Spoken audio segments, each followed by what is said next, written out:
vivante, lumière du monde, c'est Jésus lui-même, sans elle, tout n'est que ténèbres. Bonjour, bien-aimés dans le Seigneur, que la paix et la grâce de Dieu soient avec vous ce matin. Très heureux pour nous partager breakfast spirituel ça ensemble avec Colossiens chapitre 2, verset 1er à 3. Je veux en effet que vous sachiez combien est grand le combat que je soutiens pour vous, pour ceux qui sont à la Odyssée et pour tous ceux qui n'ont pas vu mon visage, afin qu'ils aient le cœur rempli de consolation, qu'ils soient unis dans l'amour et enrichis d'une pleine intelligence pour connaître le mystère de Dieu, savoir Christ. Mystère dans lequel sont cachés tous les trésors de la sagesse et de la connaissance. Maintenant, on va parler de le Christ, le mystère de Dieu. Le mystère de Dieu, savoir Christ. Christ, le mystère de Dieu. Mystère dans lequel sont cachés tous les trésors de la sagesse et de la connaissance. Un mystère, c'est tout ça le monde pas capable de percevoir. C'est tout ça le monde pas capable de discerner. Tout ça le monde pas capable de comprendre. Ou gagner obscurcissement sur lui. Ou capable ignorer. Ou capable de gagner certaine ignorance sur lui. Christ est le mystère de Dieu, aussi la révélation de Dieu. Dans le texte, l'apôtre Paul a poursuivi un objectif. Il a essayé de trouver la divinité incarnée en Christ. Christ aussi source de l'intelligence, de la sagesse et de la connaissance. Quel est l'objectif de l'apôtre Paul? L'objectif de l'apôtre Paul, c'est que pour nous arriver à gagner un cœur qui est rempli de consolation, pour nous unir dans l'amour et enrichir d'une pleine intelligence pour connaître le mystère de Dieu. Je veux en effet que vous sachiez combien est grand le combat que je soutiens pour vous et pour ceux qui sont à la Odyssée et pour tous ceux qui n'ont pas vu mon visage, afin qu'ils aient le cœur rempli de consolation. C'est son premier objectif. Qu'ils soient unis dans l'amour et enrichis d'une pleine intelligence pour connaître le mystère de Dieu. Sans ça,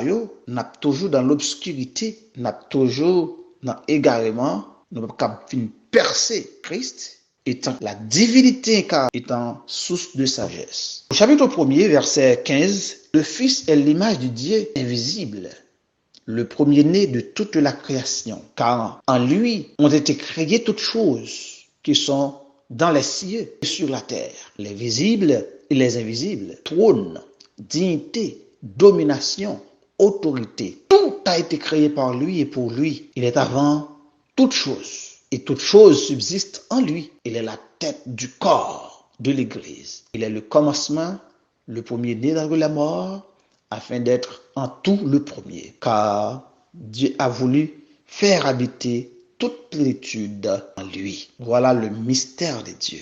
Donc, il est avant toute chose. En lui ont été créées toutes choses, dans les cieux et sur la terre, les visibles et les invisibles. Il est avant toute chose. Il est au-dessus de toute chose. Donc, Christ possède aussi la plénitude de la divinité. Il est le commencement. Il est l'image du Dieu invisible. Voilà le mystère de Dieu. Et c'est ce mystère qui va aider nous pour nous capables de gagner une intelligence, la pleine intelligence pour connaître ce mystère. Il gagne une prééminence de la gloire. Il gagne une prééminence sur toute chose. C'est pas un être créé, mais il gagne une prééminence.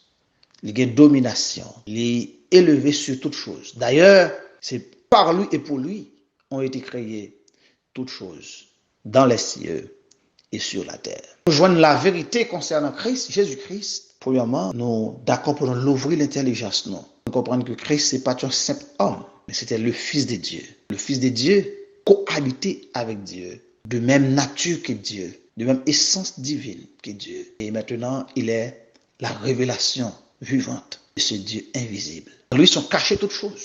Le Dieu de paix capable de remplir cœur de sagesse, d'intelligence pour connaître le mystère de Dieu. mystère a toujours été caché. Et ça qui est important dans mon Dieu, c'est que le câble ouvre l'intelligence pour connaître ce mystère de Dieu. Le Fils de Dieu, l'image de Dieu invisible. Et en lui, Dieu a fait habiter toute la plénitude. Que le Seigneur est capable de bénir ce matin, est capable d'encourager le cœur ce matin. Et en lui est la vie. En Christ est la vie. C'est la lumière du monde. La lumière du monde. Jésus dit de lui-même, je suis la lumière du monde. Si vous croyez en moi, vous ne marcherez pas dans les ténèbres. Le Seigneur a béni ce matin. Le Seigneur est capable d'encourager le cœur. Bonne journée. Shalom. Ta parole est vivante, lumière du monde. C'est Jésus